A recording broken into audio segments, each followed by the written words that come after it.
میرے بھائی، قرآن مجید میں اللہ تعالیٰ نے نبی پاک صلی اللہ تعالیٰ علیہ وسلم کی بڑی شانیں بیان فرمائی ہیں۔ حضور علیہ الصلوۃ والسلام کی عظمتیں، بلندیاں، رفعتیں اللہ کے قرآن نے ذکر فرمائی۔ امت کو ان ساری عظمتوں سے آگاہ کرنے کا مطلب یہ ہے کہ نبی پاک کی عظمت امت کے دلوں میں بیٹھ جائے۔ جب کسی کو انسان بڑا عظیم جانتا ہے نا، تو پھر اس کے طریقوں پر عمل کرتا ہے، پھر اس سے محبت ہو جاتی ہے۔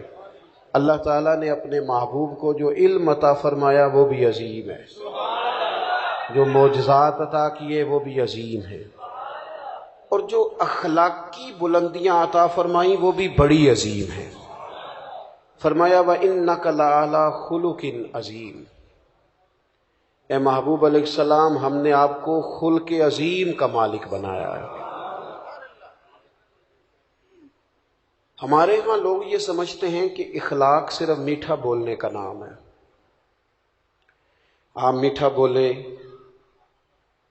اور مسجع مکفہ بات کریں اور جی جی کریں تو آپ با اخلاق ہیں۔ حالانکہ میٹھا تو بعض اوقات لوگ ٹریننگ کے طور پر بھی بولتے ہیں، ٹریننگ ہوتی ہے۔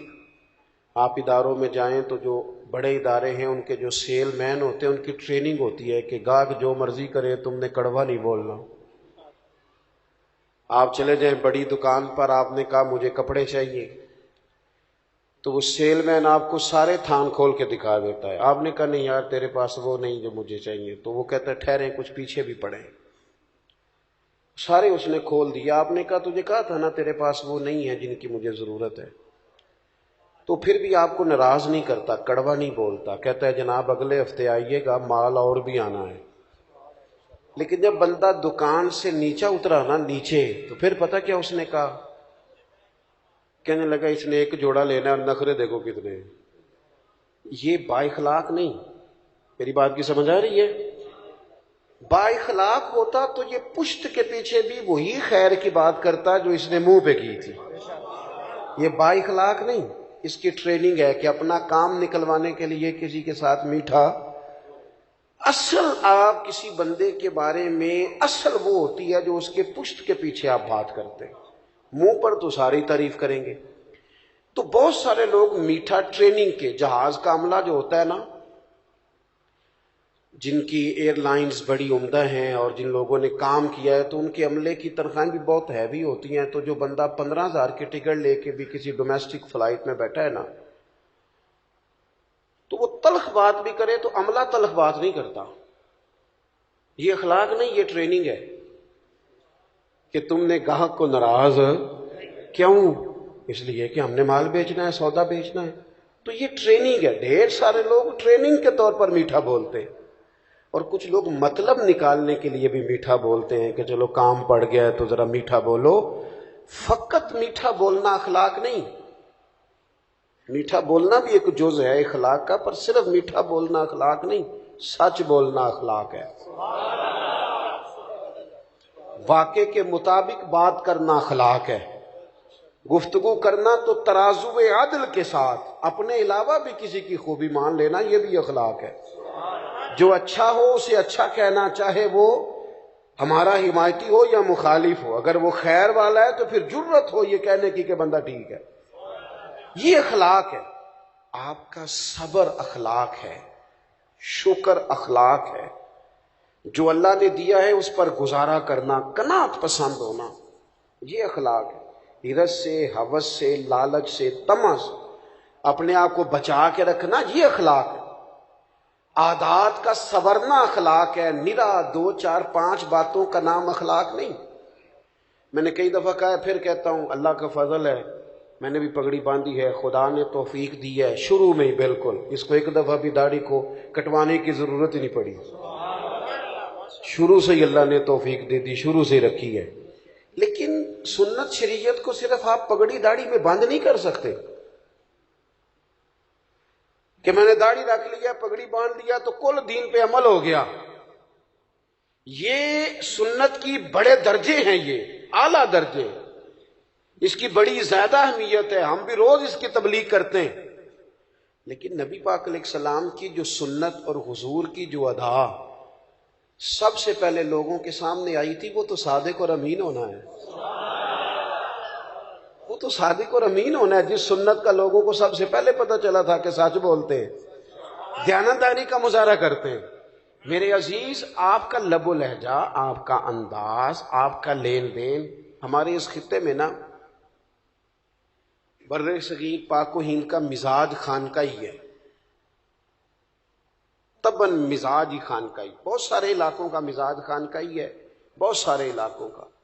بغداد شریف کا مزاج خانقاہی ہے، صرف وہاں حضور غوث اعظم کی خانقاہ مقدسہ ہی نہیں، حضرت معروف کرخی بھی ہیں وہاں، حضرت جنید بغدادی بھی ہیں وہاں، حضرت بہلول دانا بھی ہیں۔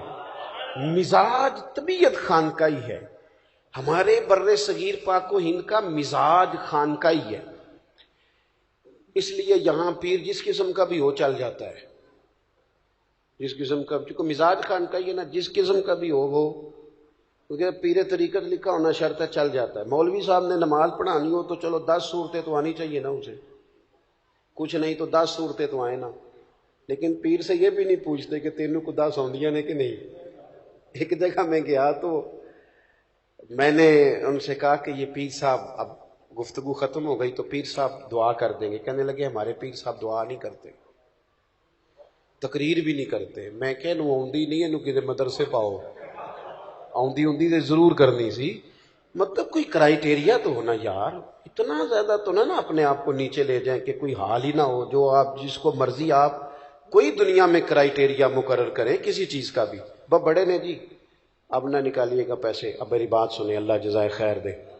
دوست، اخلاقی رویوں میں مضبوطی لانے کے لیے ہمارے صوفیاء نے، یہ مزاج صوفیانہ ہے یہاں۔ اب یہ تبلیغ تو یہاں صوفیاء نے کی، دین انہوں نے پھیلایا، لیکن جو تعارف ہے نا مذہب اسلام کا، ہندوستان میں تعارف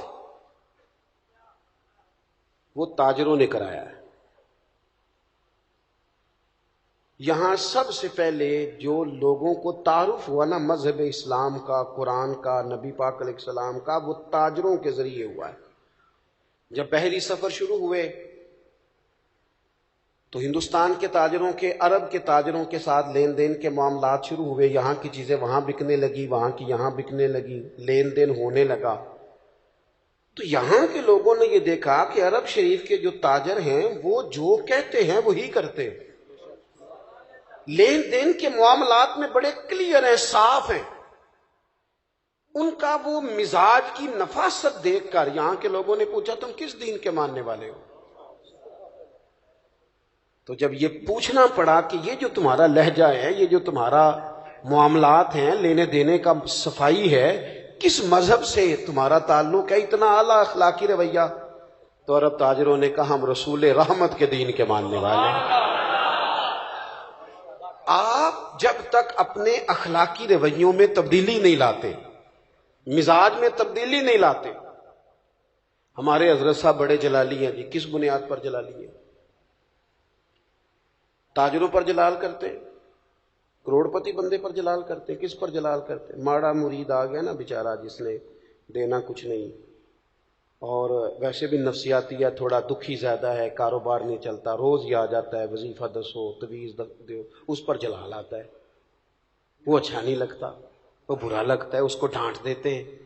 وہ جلالی پیر تو تھے وہ کہ جن کو لوگوں کی غلطیوں پر، ان کے بار بار گناہ کے اصرار پر جلال آتا۔ وہ کون تھے؟ وہ حاجی ابو داؤد محمد صادق جیسے لوگ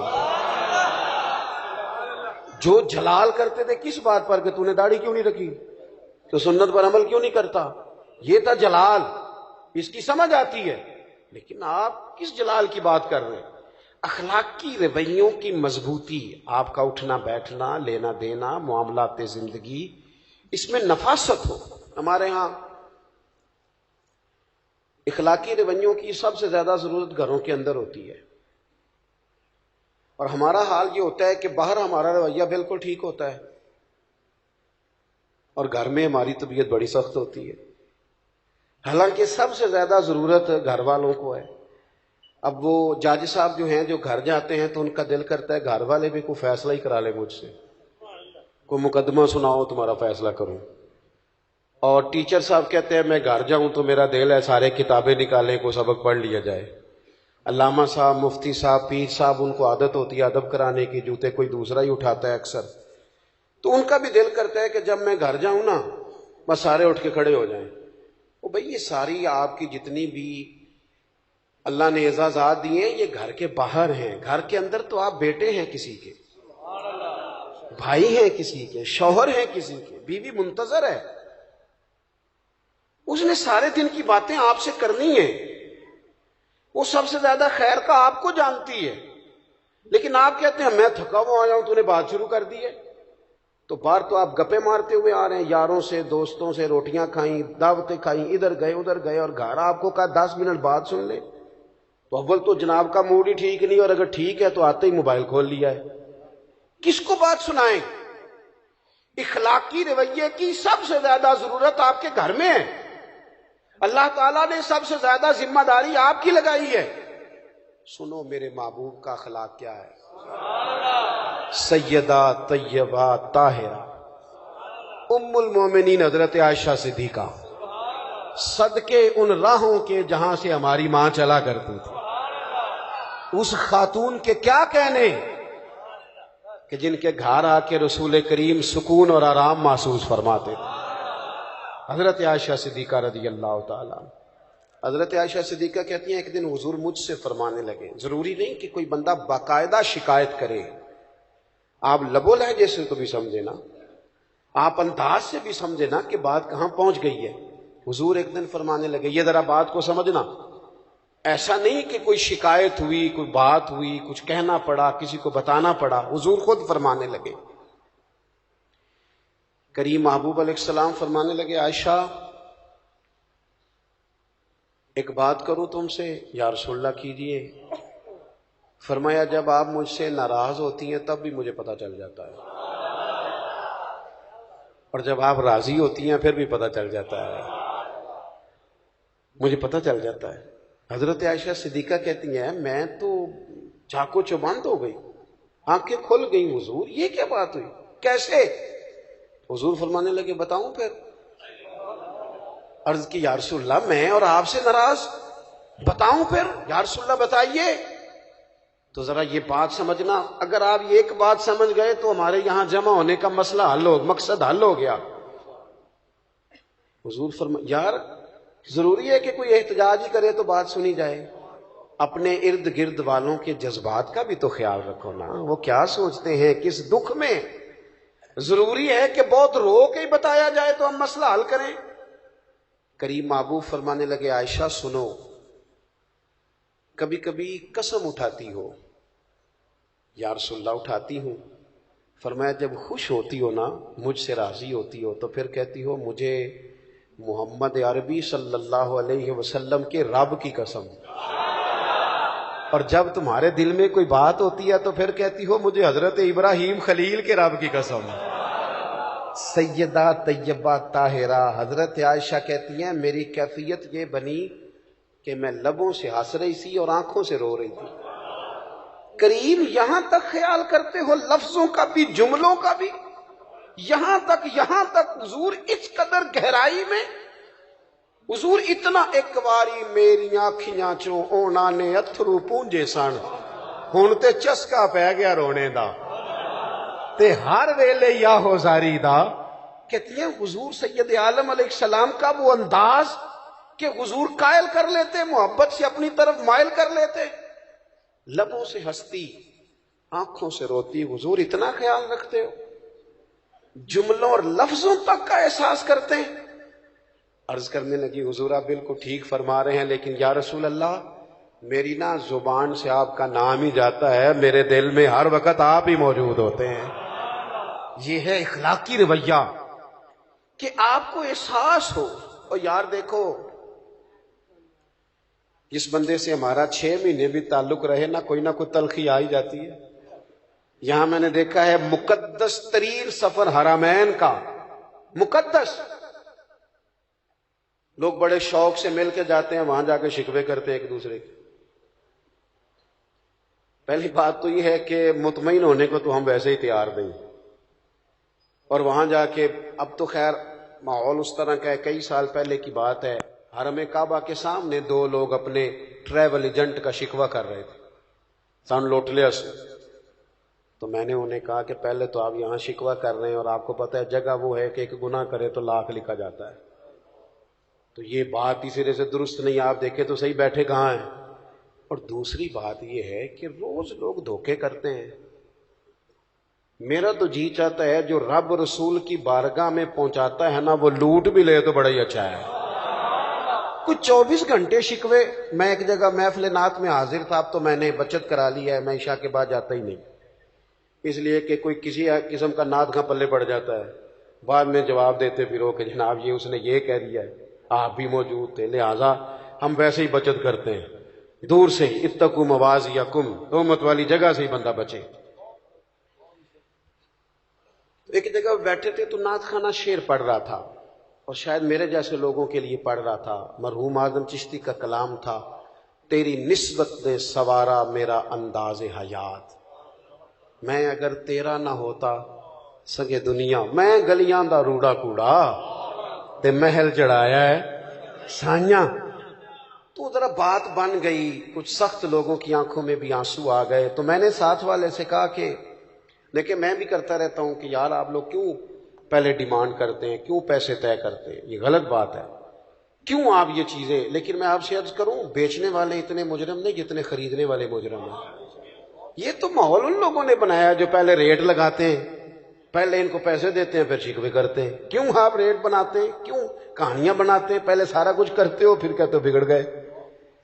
تو ذرا دل کو بات لگی تو میں نے ساتھ بیٹھے ہوئے شخص سے کہا یار آج بڑا سونا پڑا ہے، اس نے مزہ آ گیا ہے۔ تو فوراً کہنے لگا کہ انہیں 40,000 لے آ دے، یہ ہنسنے کی بات نہیں رونے کی ہے۔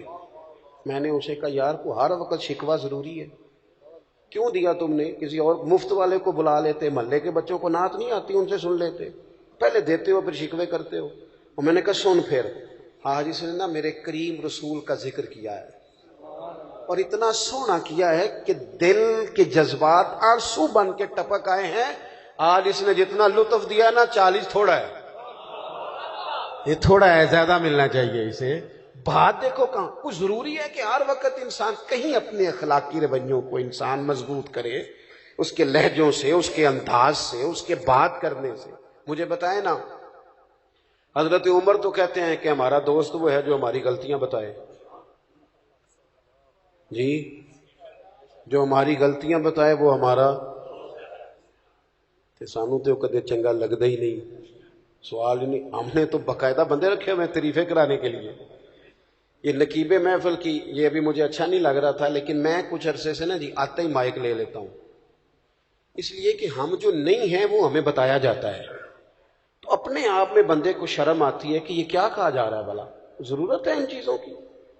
اگر کچھ ہے تو وہ نظر آ جائے گی، لیکن یہ کہانیاں بنانا کہ فلانے صاحب آ گئے کیا ضرورت ہے اس بات کی؟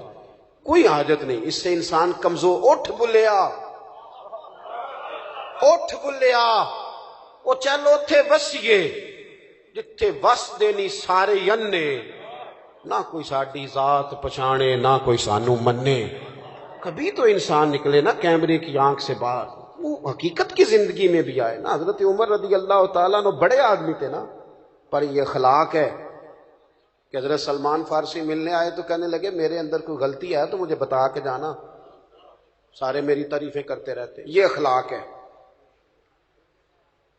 تو حضرت سلمان فارسی کہنے لگے ہے نا غلطی آپ کے اندر، آپ کو نہیں پتا قحط پڑا ہوا ہے، لوگوں کو روٹی نہیں مل رہی، اور آپ نے سالن کے ساتھ چٹنی بھی رکھی ہوئی ہے، ایک چیز کھائیں، یا سالن کھائیں یا چٹنی کھائیں۔ تو حضرت عمر کیا کہنے لگے رب تیرا بھلا کرے، تو نے عمر کی اصلاح کر دی، اللہ تجھے بہترین جزا عطا فرمائے۔ یہ تربیت ہے، یہ مزاج، یہ اخلاق ہے۔ یہ مت سمجھیں کہ نیرا تھوڑی دیر میٹھا بولیں، جناب روٹی کھانی ہے، جناب کھانا کھانا ہے، تو واپس آ کے بڑا با اخلاق ہے جی، سانو بڑا پروٹوکول دیتا سو۔ او بھائی یہ تو بعضوں کا ضرورت کے لیے کرتے ہیں لوگ۔ آپ کے لہجے میں حسن تب آئے گا جب آپ اخلاق کی اصل پوزیشن کو سمجھیں گے۔